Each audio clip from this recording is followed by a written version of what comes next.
Bienvenidos a Estrategia, el podcast de Global Strategy. Soy Javier Jordán y hoy vamos a hablar sobre el síndrome del norte, es decir, sobre la dimensión humana de la lucha contra ETA. Y para tratar este tema tenemos con nosotros a Miguel Ángel Cano, que es catedrático de Derecho Penal en la Universidad de Granada. Miguel Ángel, muy buenas, ¿qué tal? Buenas tardes, Javier. Encantado de saludarte. Oye, pues un placer tenerte con nosotros en el podcast. La primera vez que estás aquí, confío además que no sea la última porque los temas que trabajas son muy interesantes y encajan muy bien con las cuestiones que tratamos aquí. Así que encantado. Encantado, el placer mío. Bueno, ya habíamos comentado tú y yo, incluso por temas docentes, toda la temática asociada a lo que se denomina el síndrome del norte. Y bueno, cuando te pusiste en contacto conmigo hace ya varias semanas, te dije, pues oye, tengo entre manos este proyecto de investigación que ya lo llevo muy avanzado. De hecho, estoy redactando lo que va a ser el libro, que espero tenerlo para mediados, finales de septiembre. Y yo pienso que sería bastante interesante para las personas interesadas en Global Strategy, en estos interesantísimos podcasts, pues no sé, saber un poquito más, ¿no? de lo que fue esta otra lucha contra ETA, ¿verdad? Por supuesto. Además, el guión que me has pasado para organizar la conversación es interesantísimo y la gente yo creo que le va a encantar. Una cosa que solemos hacer con los invitados que pasan por primera vez por aquí es una presentación dialogada. Tú ahora mismo eres catedrático del Departamento de Derecho Penal, eres también coordinador de grado en Criminología. De hecho, fuiste uno de los grandes impulsores del grado aquí en la UGR. Pero realmente tu procedencia no es de Andalucía, eres de Barcelona y además hiciste el posgrado en Alemania. Es correcto. Yo soy, como digo, siempre un extraneus. A mí tú sabes que siempre a nosotros los académicos nos preguntan, bueno, ¿quién fue tu maestro? ¿No? Y aquí en España, no en todos los casos, pero en muchos casos, pues el maestro trabaja en el mismo departamento, ¿no? En mi caso no es así. Yo digo siempre que soy un extraneus porque mi profesor, mi maestro en Derecho Penal es alemán, ya está el hombre jubilado, es Eberhard Strunze de la Universidad de Münster, y fue la universidad en la que más años he pasado. Yo me fui en aquella época, año 1996, con una beca Erasmus de posgrado, y cuando llegué a la Universidad de Münster, que fue mi primer destino allí en Alemania, y vi cómo funcionaba allí la universidad, las posibilidades que tenían de investigación, de formación académica, me quedé yo. Afortunadamente ya tenía un nivel bastante bueno de alemán. Y bueno, lo que en principio iba a ser una estancia de 1 o 2 años, pues al final estuve hasta el año 2008, que fue cuando regresé a España dentro del programa Ramón y Cajal, y vine a Granada porque fue una de las universidades que había pedido una plaza, Ramón y Cajal, en concreto el Departamento de Derecho Penal, al cual pues le agradezco que me acogiese en el año 2008.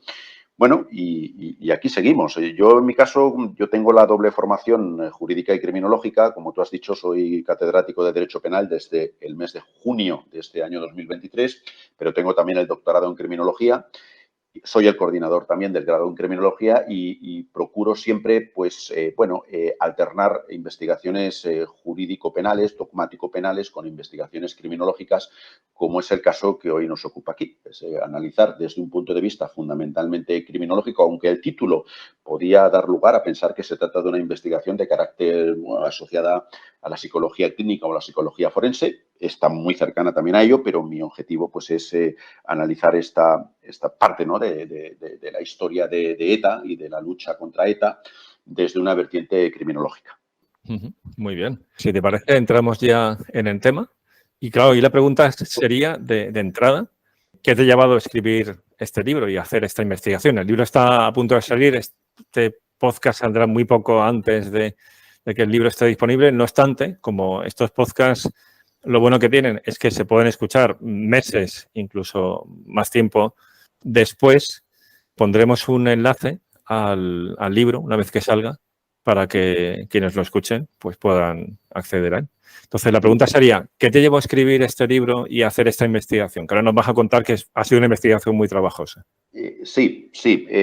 Yo, de hecho, voy a informar sobre determinados aspectos del libro que repito, que estoy escribiendo, aspectos inéditos del libro que los tengo ya reflejados en papel y, por ejemplo, yo en la introducción del libro que adelanto aquí, para mí fueron fundamentalmente 3 aspectos los que me motivaron a escribir este libro. Vaya por delante que yo soy hijo de un miembro de las Fuerzas y Cuerpos de Seguridad del Estado, no estuvo en el País Vasco, estuvo en Barcelona, porque como hemos dicho anteriormente, yo soy originario de Barcelona, mi padre fue policía local en Barcelona, pero fue policía local en una época dura, en los años 80, años 90, 70, 80, 90, y por ejemplo mi padre vivió muy de cerca todo lo que es bueno, pues la actividad terrorista de ETA, porque de hecho hubo un momento en el que ETA intentó matar al alcalde de Santa Coloma de Gramenet, que era, pues bueno, era el lugar donde trabajaba mi padre, ¿verdad? Pero fundamentalmente, como he dicho anteriormente, han sido tres los motivos que hace ya varios años me impulsaron a llevar a cabo esta investigación. En primer lugar, pues, bueno, lo voy a decir sin tapujos, el olvido que la sociedad española y muy en especial nuestros estudiantes están teniendo o tienen de lo que constituyó en su momento pues esta lacra que tuvimos que soportar los que ya somos más mayores en las décadas de los 70, 80, 90 y de los 2000. Sin ir más lejos, nosotros aquí en la Universidad de Granada tenemos una víctima directa de ETA, Luis Portero, que por cierto trabajaba de profesor ayudante, de profesor asociado de Derecho Penal aquí en el Departamento de Derecho Penal y que fue asesinado por ETA en el año 2000 en el portal de su casa. Y la primera razón fue, repito, el olvido y no sé, y digamos, sí, el olvido generalizado que existe en cuanto a la historia de ETA. Yo siempre pongo el mismo ejemplo. A mí me da bastante pavor cuando yo estoy dando mis clases de Derecho aquí en la Universidad de Granada y cuando explico el delito de secuestro del artículo 164 del Código Penal, me produce estupor cuando a la hora de poner ejemplos del delito de secuestro indicando a los estudiantes que una de las características del tipo del secuestro es la exigencia de una determinada contraprestación para poner en libertad a la persona secuestrada, digo que en la mayoría de los casos esa condición es económica, pero no siempre es así. Y siempre pongo el ejemplo de Miguel Ángel Blanco, el cual todos conocemos. Y me produce estupor, repito, estupor, comprobar cómo a día de hoy, en el año, bueno, 2023, 2022, 2021, prácticamente la totalidad de alumnado matriculado en el grado en Derecho en la Universidad de Granada desconoce quién fue Miguel Ángel Blanco, un acontecimiento que todos sabemos del cual se cumplió el 25 aniversario el año pasado, ¿verdad? Es decir, nada o prácticamente nada se sabe de la historia de ETA. Y esto está quizá en el deber de nuestros compañeros de enseñanza secundaria. No sé, me gustaría saber qué explican los libros de texto de lo que era la lucha antiterrorista y de lo que era el terrorismo de ETA en los últimos 40 o 50 años, pero este es un factor. O sea, si la sociedad española, si las jóvenes generaciones desconocen quién fue Miguel Ángel Blanco, ¿qué pueden saber de las fuerzas y cuerpos de seguridad del Estado y de sus familias que en las décadas de los 70, 80 y 90 estaban desplazadas en las tres provincias vascas y en Navarra para llevar a cabo su cometido fundamental, que era preservar la seguridad? ¿Qué van a saber de eso? Nada. Esa fue la primera razón. La segunda razón, la recuerdo muy bien, fue en el curso 2013-2014, explicando yo en una asignatura del grado en Criminología la política de dispersión de presos que todos conocemos, en el caso del terrorismo de ETA, que ese fue el motivo fundamental del secuestro de Miguel Ángel Blanco, exigir al gobierno de entonces del presidente José María Aznar la reagrupación de los terroristas dispersos por toda la geografía española a prisiones ubicadas en Euskadi, ¿verdad? Bien, cuando yo explicaba esta política de dispersión, yo recuerdo que un alumno del grado en Criminología, un señor mayor, ¿no? Sobre todo comparándolo con la media de edad de estudiantes que ese día asistían a clase, pues levantó la mano y me dijo, profesor, usted podrá aquí contar lo que quiera, pero yo ni olvido ni perdono.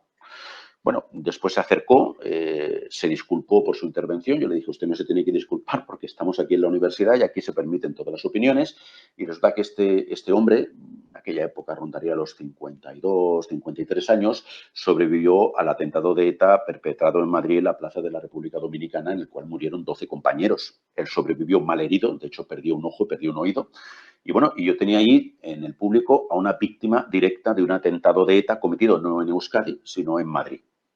Y en tercer lugar, la tercera razón que me motivó a escribir este libro fue las conversaciones que en los últimos años he mantenido con un agente. Primero fue del GAR, del Grupo de Acción Rápida o del Grupo Antiterrorista Rural, que estuvo en su momento desplazado en el País Vasco, estuvo 6 años en el País Vasco, y me comentaba lo que era el día a día de él y de su familia. Él en concreto, estuvo estacionado en el cuartel de Inchaurrondo, en San Sebastián, aunque su radio de acción era toda Guipúzcoa y toda la zona rural de Guipúzcoa, y me comentaba, entre lágrimas, en muchas ocasiones entre lágrimas, un señor que ya rondaba los 60 años, lo que era la tensión diaria para él de Granada y su familia y sus hijos y sus hijas, anécdotas alucinantes para mí de lo que era vivir en el País Vasco en la década de los 80 y de los 90 para un guardia civil. Y estas 3 razones fueron las que me impulsaron pues, a acometer esta empresa. Son razones además muy necesarias. Para los que nos escuchan, que bueno, que sean más jóvenes y no tengan ese conocimiento directo de lo que fue la lucha contra ETA, porque los que ya somos mayores es inolvidable, ¿no? Lo que ocurrió en los años 80, bueno, parecía más que no se iba a acabar, todas las semanas había atentados, o sea, es algo que en efecto no se puede olvidar, ¿no? Para los que hemos pasado por ahí, teníamos también relación familiar con cuerpos y fuerzas de seguridad del Estado o militares, ¿no? Pero para los que sean más jóvenes y todo esto les suene a una época que no han vivido, además de lo que vas a contar aquí, bueno, de una amplísima literatura que también es sobre esta cuestión, hay un formato que es más asequible, que es el de documental. Hace poco he visto la serie de 8 capítulos de Amazon que se llama El desafío de ETA. No sé si tienes una opinión al respecto. A mí la verdad es que me ha gustado. O sea, la visión que dan, una visión así muy global, ¿no? De fenómenos desde sus orígenes hasta el fin de ETA. No, Javier, no la he visto porque yo en casa no tengo Amazon, yo tengo Netflix, yo tengo Movistar, pero Amazon, pero me la apunto porque de hecho me va a venir muy bien de cara a ir puliendo lo que es el relato del libro sobre el síndrome del norte, porque a buen seguro, dentro del desafío de ETA que tú comentas de esa serie, seguro que se hace referencia pues a lo que era, bueno, seguro que habrá alguna temática que aborde lo que el entorno sale, el entorno radical y la propia organización terrorista ETA llamaba las fuerzas de ocupación, que como tú bien has dicho, no solo eran las fuerzas y cuerpos de seguridad del Estado, sino también, bueno, pues personas que trabajaban en las Fuerzas Armadas. Sí, sí, hay muchas entrevistas, yo creo que te va a gustar, ¿eh? Pues bueno, eso como una idea que se me ha ocurrido ahora mismo, pero así para los que no tengan el contexto, porque vamos a hablar de algo muy específico, que es esa dimensión humana de los que protagonizaron a pie, ¿no? Sobre pie de calle, ¿no? Sobre el terreno, la lucha contra ETA, pero para los que no tengan una visión de conjunto de lo que fue ETA y la lucha antiterrorista, yo creo que eso les puede servir. Seguro que hay más recomendaciones, pero así de entrada es la que se me ha ocurrido. Bueno, pasando ya a la investigación como tal, ¿qué metodología has seguido? Porque algo que aporta un enorme valor a tu trabajo es que tiene un fuerte componente de investigación primaria, es decir, que has entrevistado a muchísima gente para hacer esta investigación. Entonces, ¿qué enfoque metodológico y qué pasos has dado para desarrollar esta investigación? Sí, eso quizás ha sido lo más complicado, que ha sido, en primer lugar, hallar a las fuentes primarias y, en segundo lugar, mucho más importante, que quisiesen hablar. Eso ha sido lo más complicado, que quisiesen hablar y, sobre todo, que quisiesen rememorar los años de estancia en el País Vasco o Navarra, porque tenemos que pensar que en Navarra también era un lugar muy, muy complicado donde ejercer la profesión, repito, guardias civiles, sobre todo Policía Nacional. Bueno, yo lo que hice es tirar del hilo, es decir, contacté con las asociaciones de víctimas del terrorismo y sobre todo contacté con una fundación que se llama Fundación de Víctimas del Terrorismo de las Fuerzas y Cuerpos de Seguridad del Estado, cuyo presidente es, creo recordar, Francisco Zaragoza, a su vez herido en un atentado terrorista, él era Policía Nacional.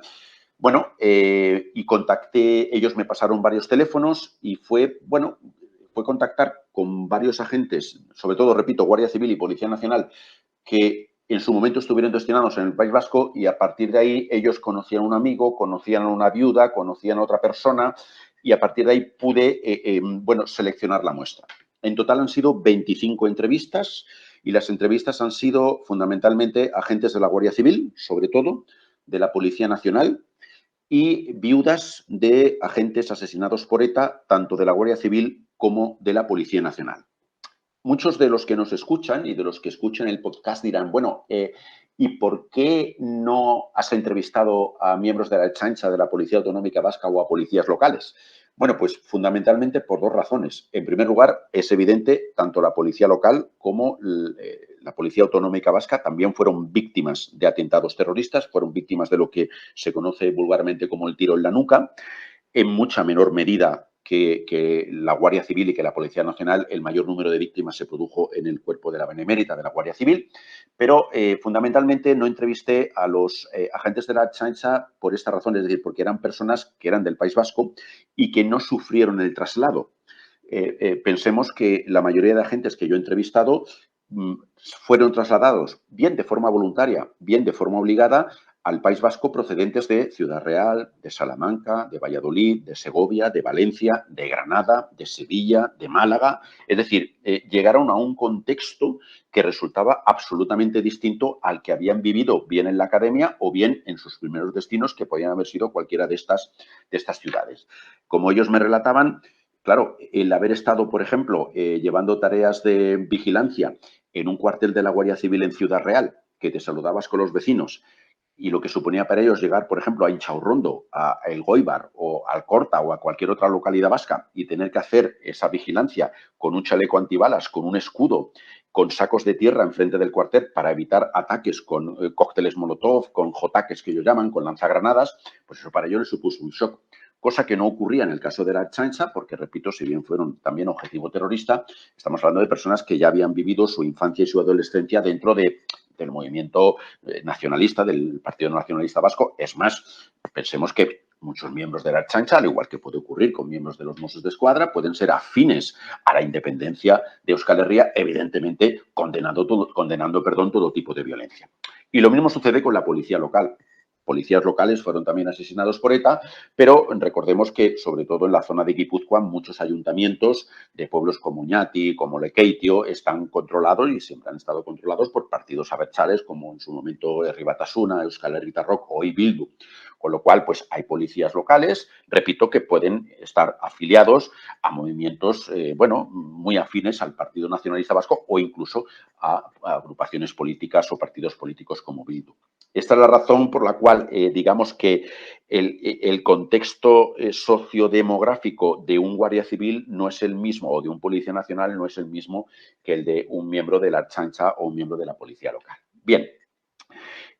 Una vez yo contacté con las personas que iban a ser entrevistadas, repito y reitero, podía haber hecho más entrevistas. Lo que ocurre es que, a pesar de que han transcurrido muchísimos años desde lo que ellos denominaban la estancia en el norte, ellos siempre hablan del norte, hay personas que, debido a las secuelas psicológicas que que todavía hoy tienen de lo que fueron esos años de tensión vividos en el norte, pues no quieren hablar. Eso es algo que tienen ahí oculto, que tienen ahí, lo recordarán a buen seguro de vez en cuando, pero que no quieren sacar a la luz. Y me he encontrado con casos en los cuales víctimas directas de atentados terroristas que lograron sobrevivir, pues no han querido hablar.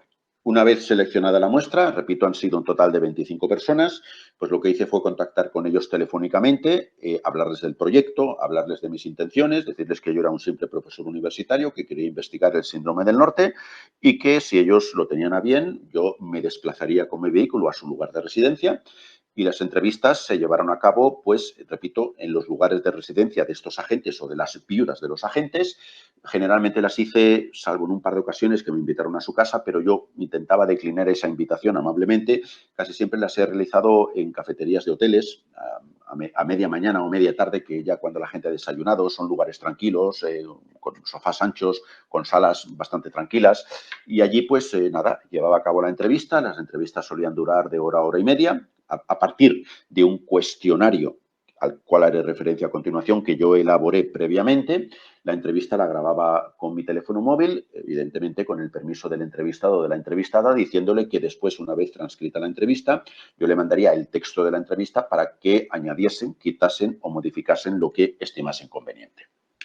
Yo, como he dicho, como acabo de indicar, yo elaboré previamente un cuestionario de unas 24 o 25 preguntas y no era un cuestionario tipo test ni un cuestionario de preguntas-respuestas, sino que era un cuestionario con preguntas abiertas que daban pie, pues, a hacer algo muy semejante a lo que estamos haciendo tú y yo, Javier. Es decir, una conversación entre un profesor y un agente de la autoridad, una viuda, para hablar de lo que fue su estancia en el País Vasco. Para ello, el cuestionario se dividía en tres partes. Uno, su etapa anterior al traslado al País Vasco. Dos, su estancia en el País Vasco, su actividad profesional en el País Vasco, su vida en el País Vasco, la cotidianidad, si se me permite, en el País Vasco. que me detallasen el día del atentado en caso de haber sido víctimas de un atentado terrorista al cual habían sobrevivido. De los 25, quiero recordar que 12, 13 fueron víctimas directas de un atentado terrorista, en muchos casos con muertos entre sus compañeros. Y después, la tercera parte del cuestionario era su etapa posterior al País Vasco, porque algunos de ellos no lograron recuperarse para el servicio, solicitaron la baja laboral, otros se reincorporaron una vez habían sanado de sus heridas, se quisieron reincorporar bien al Cuerpo Nacional de Policía o bien a la Guardia Civil en un destino distinto. Y bueno, pues me relatan lo que fue su estancia posterior en el País Vasco y sobre todo en qué medida, y de ahí el objetivo del libro, esa estancia en el País Vasco les ha significado o les ha dado lugar a la presencia de lo que denomino el síndrome del norte, como consecuencia de esta situación de estrés que ellos vivieron en el País Vasco. No solo ellos, sino también, repito, sus familias, sus mujeres y sus hijos. Muy bien.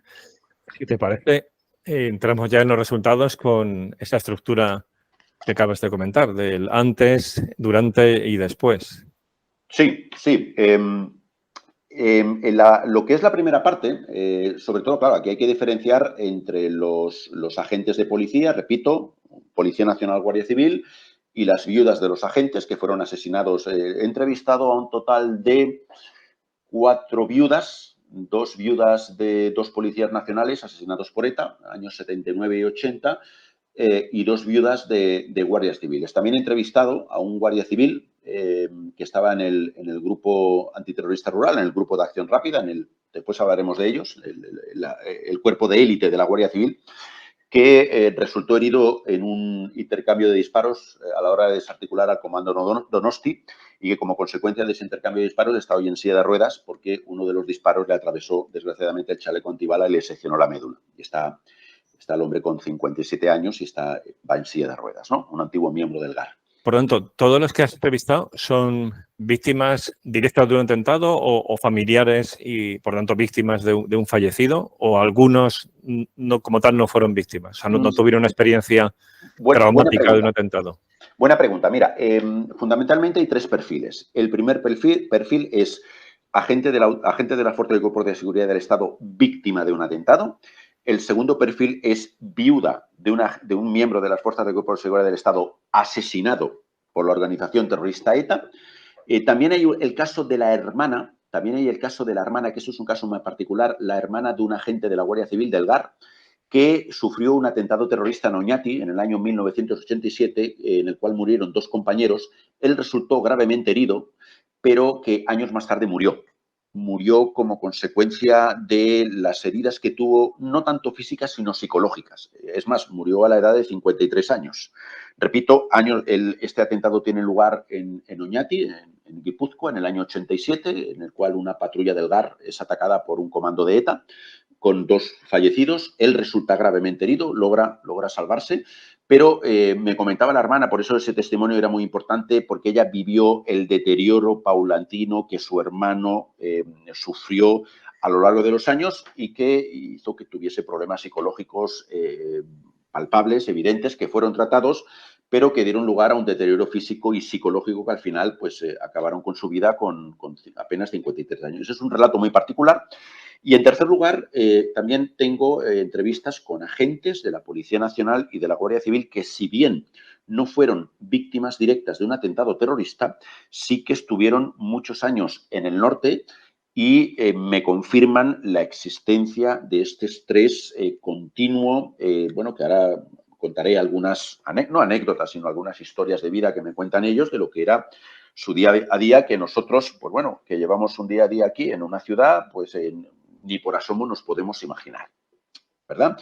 Entonces, volviendo a la primera parte del cuestionario, lo que les pregunto a ellos, aparte de preguntarles, bueno, por qué razón decidieron ingresar en las Fuerzas del Cuerpo de Seguridad del Estado, una de las preguntas que les hago, claro, como tú sabes y has comentado anteriormente, en los años 70 y los años 80 había pues promociones enteras que eran destinadas al País Vasco, porque la conflictividad era ya bastante notable en las 3 provincias vascas y también en Navarra. Esto hacía que había casos en los que, agentes recién salidos de la academia de Baeza, de Úbeda, de Valdemoro, de Ávila, en en el caso de la Policía Nacional, fuesen enviados directamente al norte.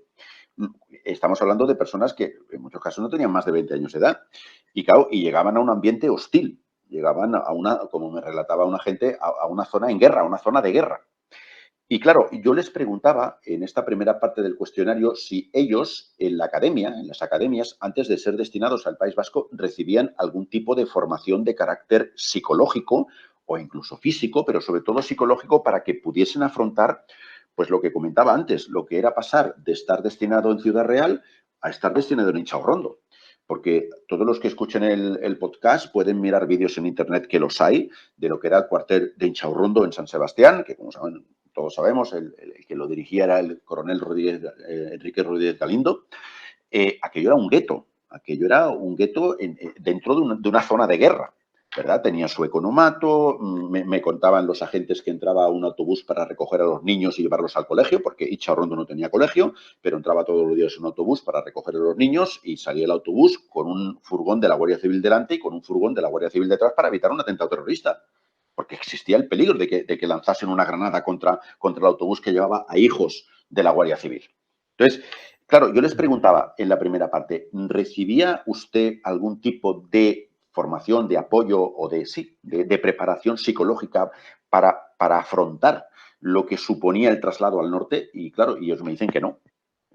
No recibían ningún tipo de formación. Y de ahí, yo en el libro reproduzco unas gráficas que he elaborado sobre el número de víctimas mortales en el seno de las Fuerzas y Cuerpos de Seguridad del Estado entre los años 68 hasta el año 2009, que fue la última víctima mortal, y los años 79, 80 y 81, estamos hablando de más de 35, 40 agentes asesinados por la organización terrorista ETA. Repito, Guardia Civil y Policía Nacional. Fueron 3 años terribles. ¿Por qué? Pues muy sencillo, me lo comentaban los agentes, no estaban preparados. Para ETA era un objetivo muy fácil de atacar, porque, bueno, quizás las jóvenes generaciones no lo sepan, pero se trataba de una organización terrorista que gozaba de un apoyo popular, que tenía sus colaboradores, los laguntzailes, que le llaman ellos en euskera, que eran chivatos, que eran vecinos, que eran, bueno, panaderos, carniceros, que en cuanto observaban que una persona podía ser miembro de la Guardia Civil, hacían un seguimiento, apuntaban las horas de salida de casa, informaban a un comando de ETA y llegaba un día ETA y le pegaba un tiro y lo mataba. Es decir, estaban, si me permitís la expresión, estaban vendidos. Y esto hace que en los años 79, 80 y 81, pues hubiese una cantidad grande de agentes asesinados por ETA. Esto da lugar a que en el año 80, dentro de la Guardia Civil, se cree el GAR. El grupo, en un principio se llamaba el Grupo Antiterrorista Rural y después se pasó a denominar el Grupo de Acción Rápida, que es lo que se conoce los Boinas Verdes, el grupo de élite dentro de la Guardia Civil, que estos primero en el Escorial, después creo recordar, primero en Argamasilla de Alba, después en el Escorial y después en Logroño, se sometían a un entrenamiento muy, muy duro. De hecho, el curso a lo mejor lo comenzaban en 500 y acababan 50, porque las pruebas eran terroríficas, tanto a nivel físico como a nivel psicológico, porque el GAR se crea para combatir a ETA. Y para combatir a ETA allí donde ETA era fuerte, que era en el ámbito rural. Por si no lo saben los que nos escuchan, de las 3 provincias vascas, donde más atentados ha habido ha sido en Guipúzcoa. Y la provincia más, entre comillas, tranquila ha sido siempre Álava. Pues bien, el GAR se crea para llevar a cabo, pues no sé, actividades de lucha antiterrorista en el medio rural, con una preparación increíble.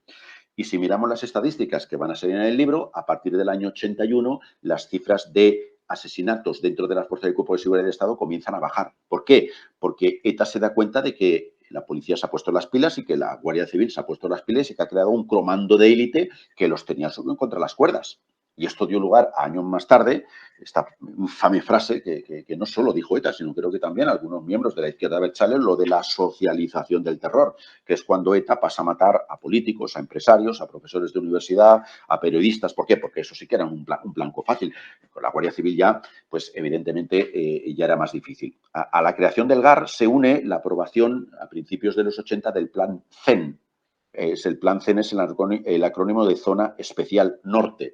Esto se crea en el Ministerio del Interior, que en aquellos tiempos dirigía José Luis Barrio Nuevo, y era un plan que incluía no solo un aumento de las partidas presupuestarias para la dotación personal y material de las fuerzas del orden que estaban en el País Vasco, sino también la enumeración de una serie de medidas de autoprotección para que los agentes, bueno, tuviesen en cuenta, repito y reitero, estas medidas para salvar su vida y la de sus familias, ¿no? Esto hace, pues, repito, que el número de bajas dentro de la policía disminuyese considerablemente. Bien, y después, dentro de esta primera parte, de lo que era la etapa anterior al País Vasco, les pregunto, bueno, qué incentivos tenían, para todos aquellos que no lo sepan, para todas la policía, Guardia Civil, Policía Nacional, que bien eran obligados o bien se trasladaban voluntariamente al País Vasco, tenían lo que se llamaba el complemento de peligrosidad. Es decir, esto suponía al principio una cantidad muy baja, pero en los años 80 a lo mejor un guardia civil o un policía nacional destinado en el País Vasco podía tener un sueldo que se acercaba casi al doble de lo que ganaba un agente de la Benemérita destinado en otro lugar de España, ¿no? Era lo que se llamaba el complemento de peligrosidad, además que tenían 2 meses de vacaciones y una vez cumplida lo que ellos denominaban la servidumbre de estar en el País Vasco, pues tenían destino preferente. Es decir, si un agente de la Guardia Civil de Granada estaba en el norte 2, 3 años y conseguía sobrevivir, pues podía pedir destino preferente y volvía a Granada.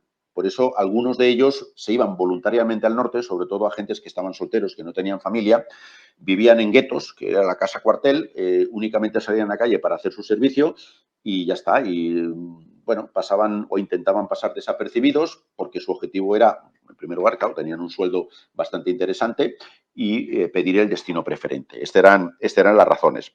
Y bueno, y claro, la última pregunta de esta primera parte del cuestionario, pues les pregunto cuál fue su primera impresión al llegar al País Vasco. ¿Cuál era la primera impresión cuando ellos se trasladaban, a veces en su vehículo particular, con matrícula de Valencia? Recordemos que en aquellos años no existían las placas de matrícula como ahora, que no se puede saber la ciudad de origen de ese vehículo, sino que la gente se iba con la matrícula de Valencia, de Granada, de Málaga, de Madrid, etcétera, ¿no? Con lo que ello implicaba, ¿no?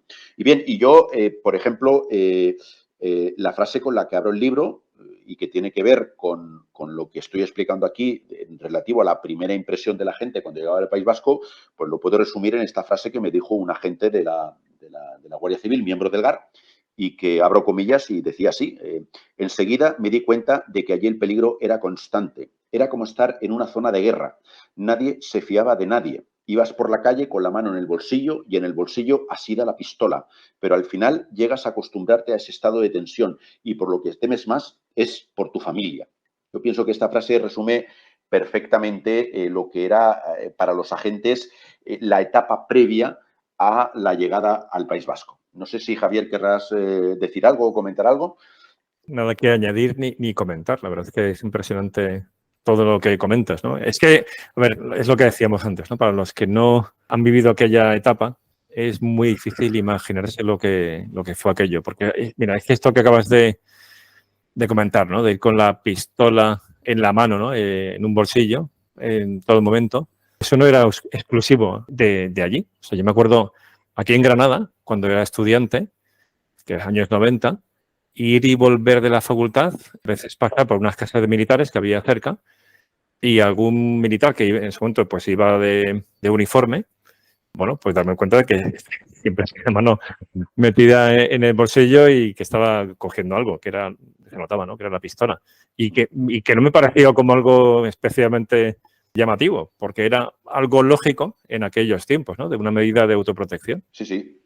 Así es, sin ninguna duda. De hecho, ahora lo contaré. Eran los agentes destinados en el País Vasco.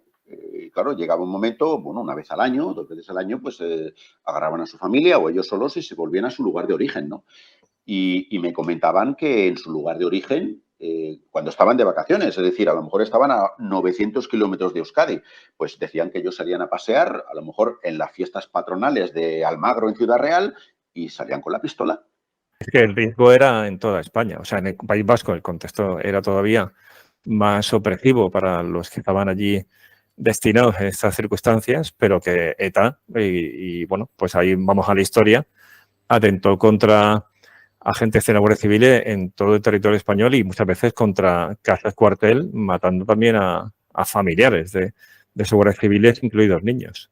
Así es. Todos recordamos, tú también, evidentemente, los atentados en la Casa Cuartel de Vic, la Casa Cuartel de Zaragoza, En Torrevieja también, que mataron a una niña, esto fue más reciente, y efectivamente era un miedo omnipresente. Entonces, volviendo al cuestionario, la segunda parte del cuestionario, que incluye que me detallen el día del atentado, pero la segunda parte del cuestionario yo les pregunto, pues en primer lugar, evidentemente su actividad profesional, cómo la desarrollaban, al principio sin medios, estamos hablando de finales de la década de 1979-80, y bueno, cómo era su día a día, en primer lugar, cuando desempeñaban su función como agentes y cuerpos de seguridad. Y ahí lo que me cuentan, evidentemente, ahí hay una diferencia importante entre lo que se denomina dentro del argot policial las patrullas territoriales y los miembros del GAR.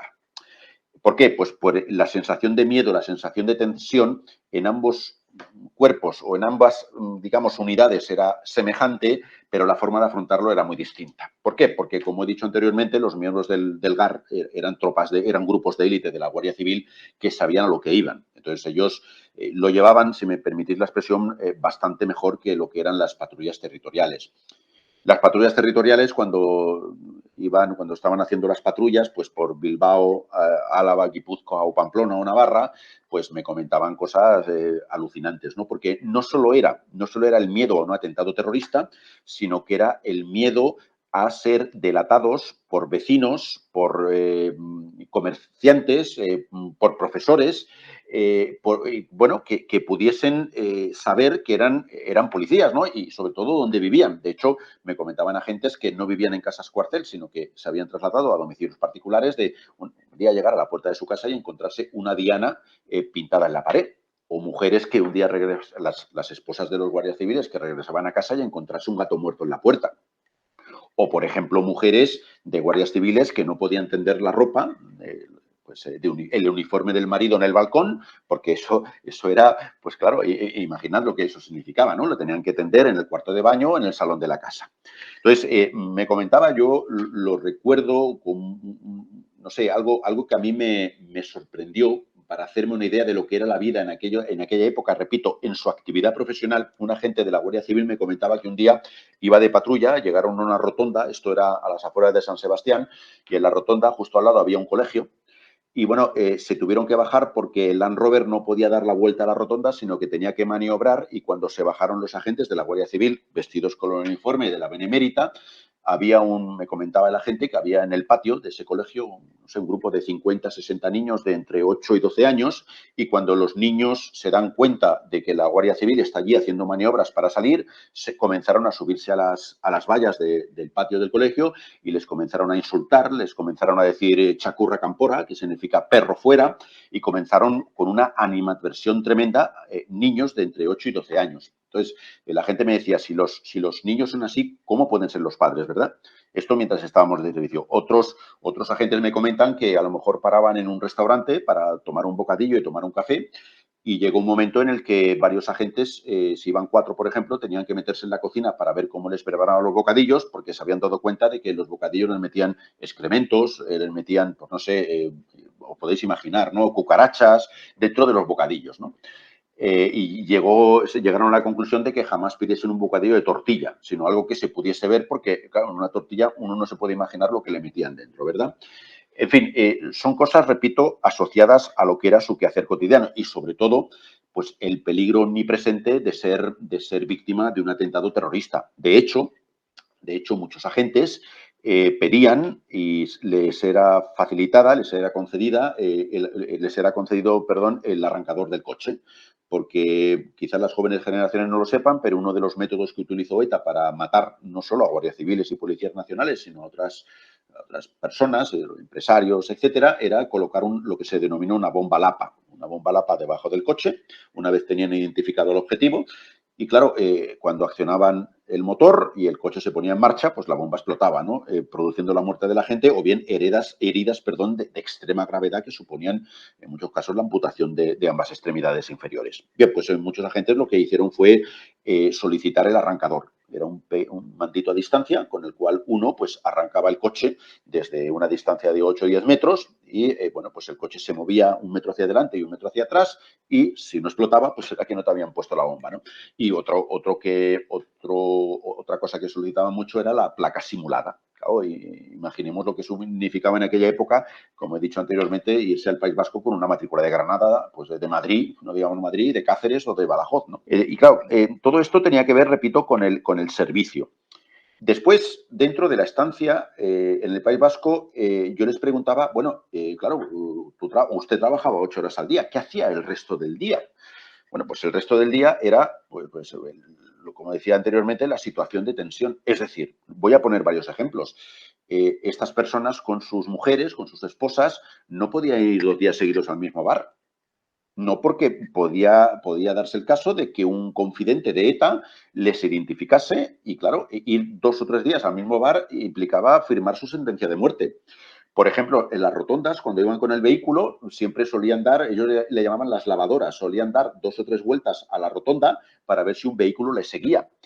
Estas personas todos los días, si regresaban a casa en el autobús, todos los días se bajaban en una parada distinta o tenían 5 o 6 itinerarios distintos para llegar a su casa.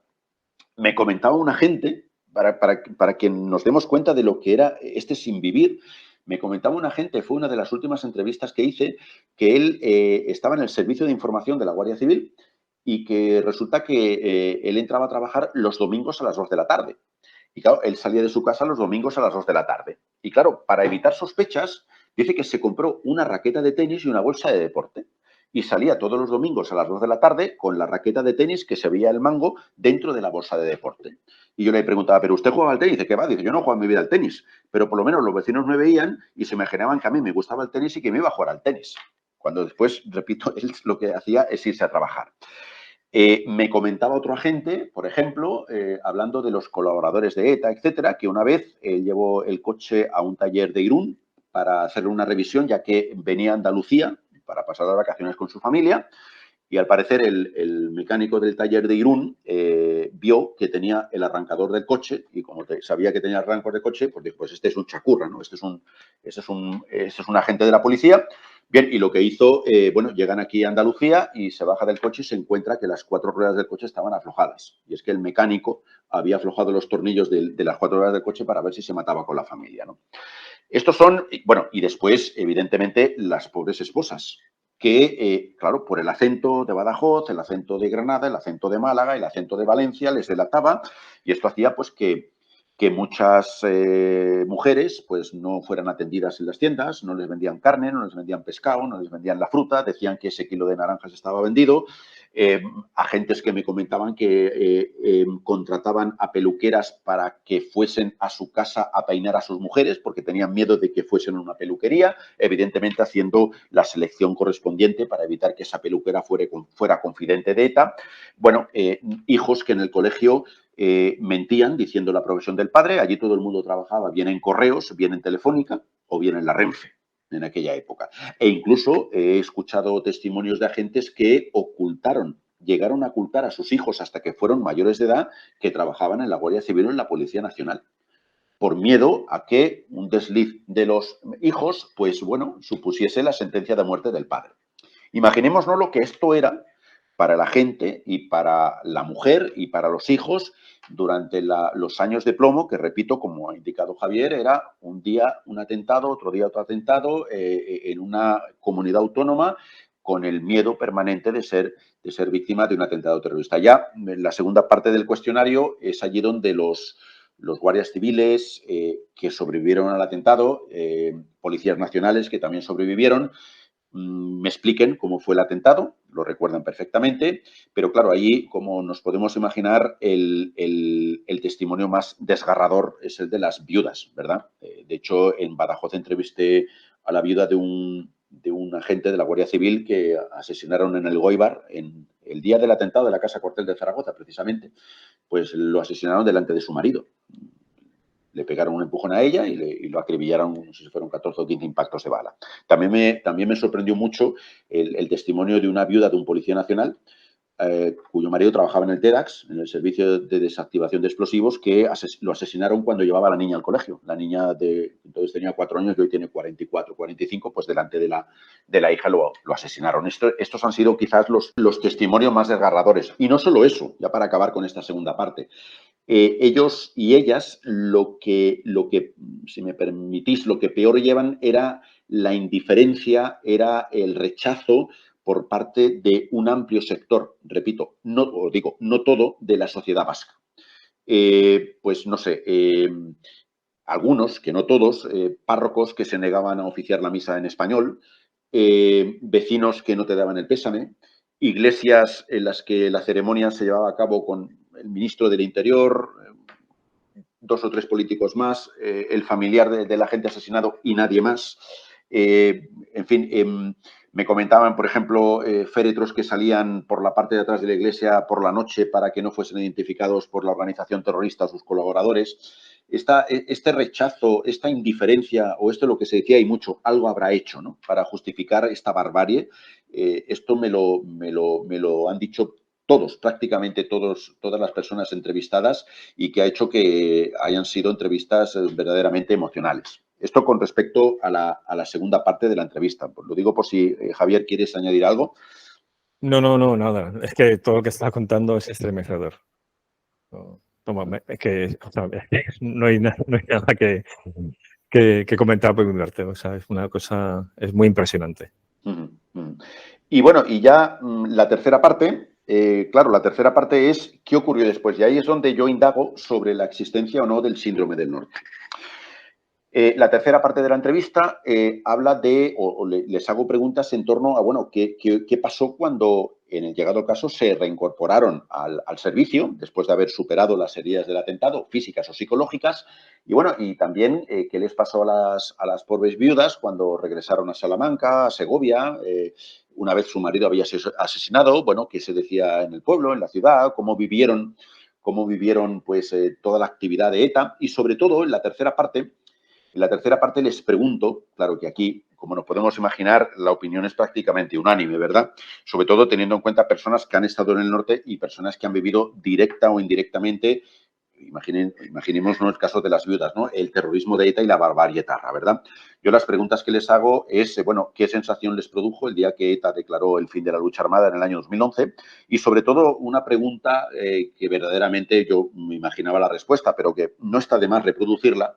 Les formulo la pregunta de qué piensan del acercamiento de presos, qué piensan de la reconciliación, del perdón, y qué piensan sobre todo de lo que quizás las nuevas generaciones no conozcan, lo que se denomina los ongi etorri. Los ongi etorri es un concepto en vasco que hace referencia a aquellas fiestas que en sus localidades de origen le hacen a miembros de la organización terrorista ETA que han cumplido sus condenas, que son personas libres porque han cumplido su pena privativa de libertad, y que a lo mejor cuando llegan al pueblo, después de, repito, de haber estado condenados y de haber cumplido su condena por matar a 2 guardias civiles, pues son recibidos en el pueblo y les hacen una fiesta, le colocan una tarima, un ramo de flores, en fin, pues les pregunto qué sensación les produce eso, ¿verdad? Y sobre todo, pues bueno, el mensaje que desde las instituciones del Estado hoy se transmite de reconciliación, de perdón y de olvido. Pues, como nos podemos imaginar, la opinión es unánime.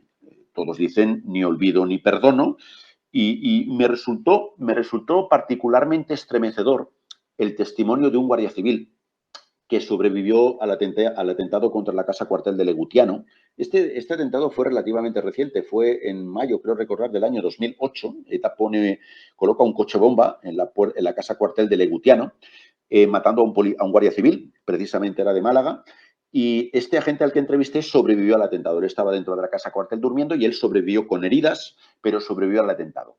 Y cuando le formulé esta pregunta de qué es lo que pensaba de los ongi etorri, etcétera, bueno, pues él me comentaba que hablando él con su psiquiatra y con su psicólogo, él decía, claro, yo cuando yo veo estos homenajes, pienso, ¿seré yo el malo? Porque claro, a ellos les hacen una fiesta y les dan un ramo de flores, y a mí no me han hecho nada. Yo casi pierdo la vida en un atentado, pero bueno, sí, estoy de baja, no puedo trabajar, pero a mí no me han hecho ningún homenaje. ¿Seré yo el malo y ellos son los buenos? Es que esta lucha antiterrorista o esta actividad terrorista ha dado lugar a que haya buenos y malos, y los buenos sean ellos y yo sea el malo, cuando yo fui trasladado al País Vasco para servir a mi país y para proteger a la ciudadanía.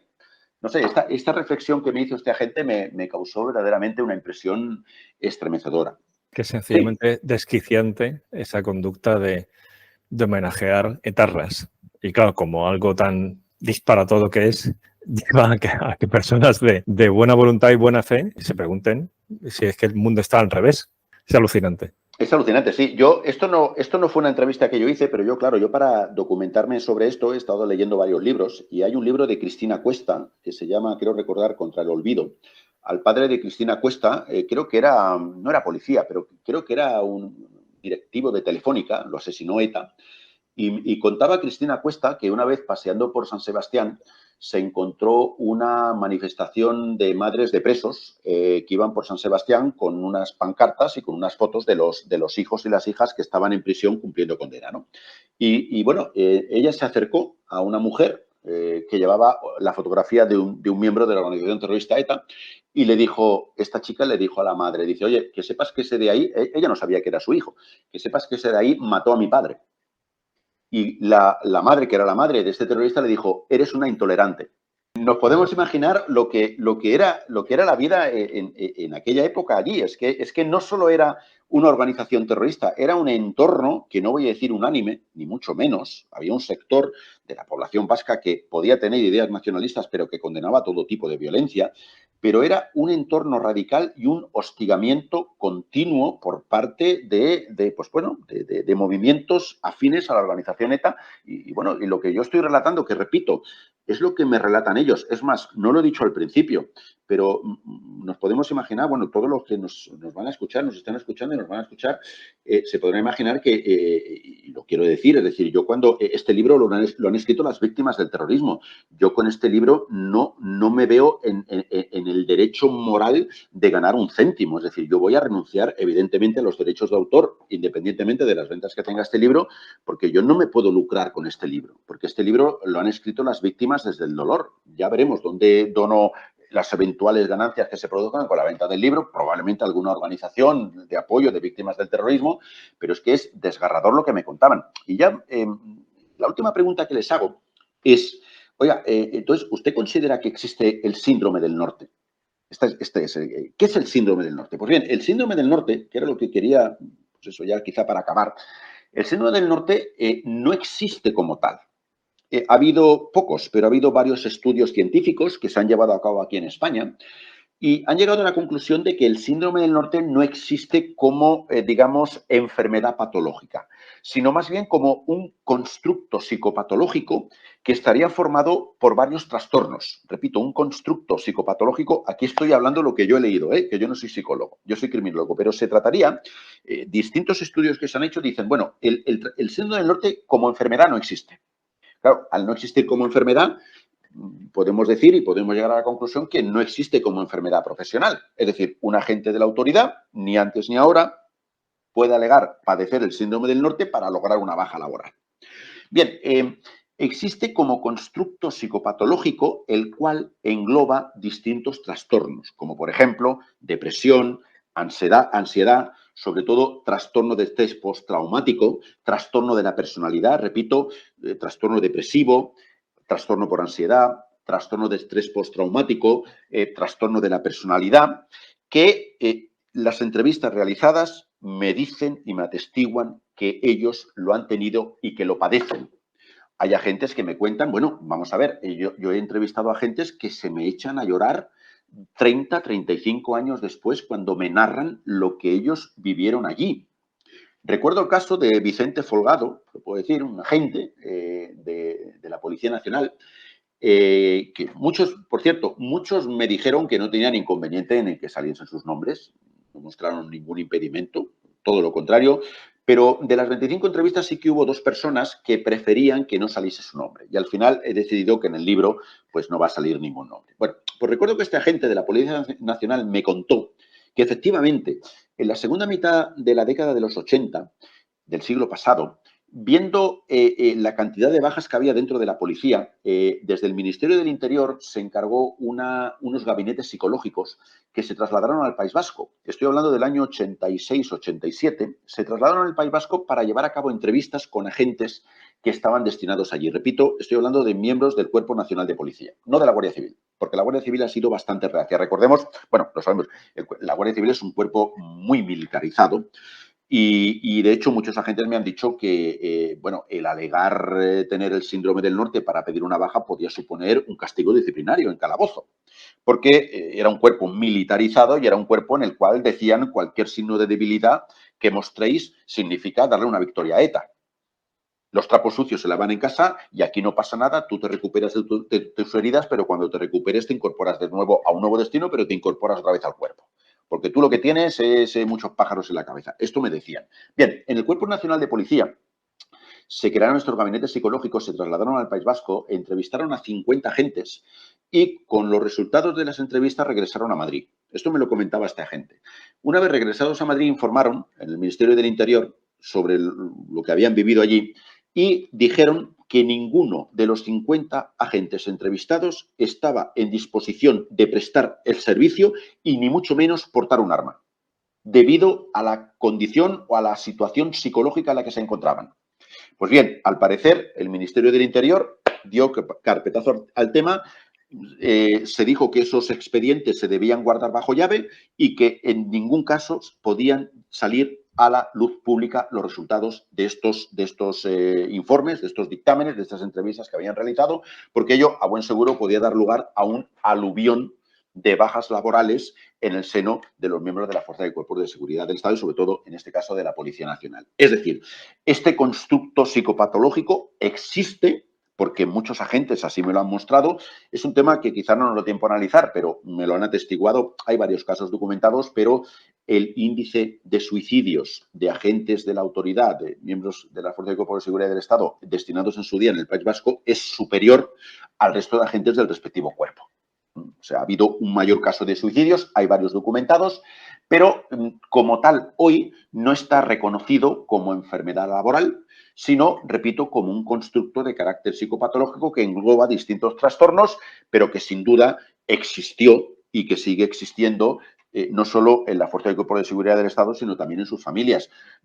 Una cosa muy curiosa, para que nos hagamos una idea de lo que era aquello.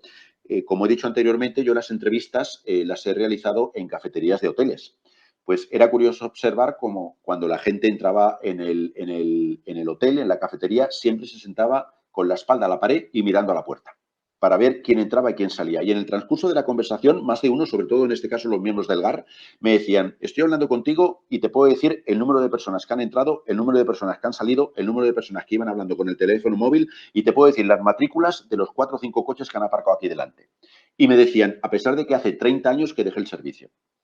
O sea, y nos podemos imaginar lo que era la vida de estos agentes allí en aquella época. Con lo cual, a la conclusión a la que llego con este libro, a la que quiero llegar, sobre todo para visibilizar el problema y sobre todo para que la sociedad española se haga una idea de lo que supuso la vida para estos agentes y sus familias en los años 70, 80 y 90 en el País Vasco y Navarra, pues sin duda alguna la conclusión a la que llego es que efectivamente el síndrome del norte existió.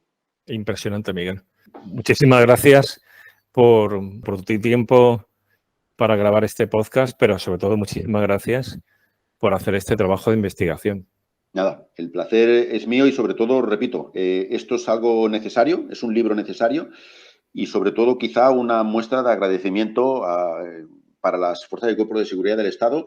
Repito, aunque no las trato en el libro, incluida Archancha, incluida Policía Local, que su misión era pues mantener la seguridad ciudadana, combatir a una organización terrorista despiadada. He intentado, no voy a decir el nombre en este caso, pero he intentado entrevistar a un guardia civil al cual le pusieron una bomba, no una bomba lapa debajo del coche, sino una bomba debajo del asiento. En este caso abrieron la puerta del coche y colocaron una bomba debajo del asiento del copiloto, aun sabiendo que este hombre, este agente, utilizaba el coche para llevar a sus hijos pequeños a la piscina, a clases de natación. La bomba explota y su hijo de 2 años murió. He intentado entrevistarlo, pero no quiso acceder a la entrevista, muy educadamente, por cierto, en todos los casos, pero no quiere revivir esos momentos, esa situación. Y para mí, pues el deseo es que acabar el libro, repito, espero que tenerlo ya listo para finales de septiembre, que salga a la luz y sobre todo que la sociedad española sepa de este capítulo olvidado de la lucha antiterrorista. Y es una gran contribución. En este caso, son una de estas contribuciones académicas con una clara dimensión social. Muchísimas gracias, Miguel.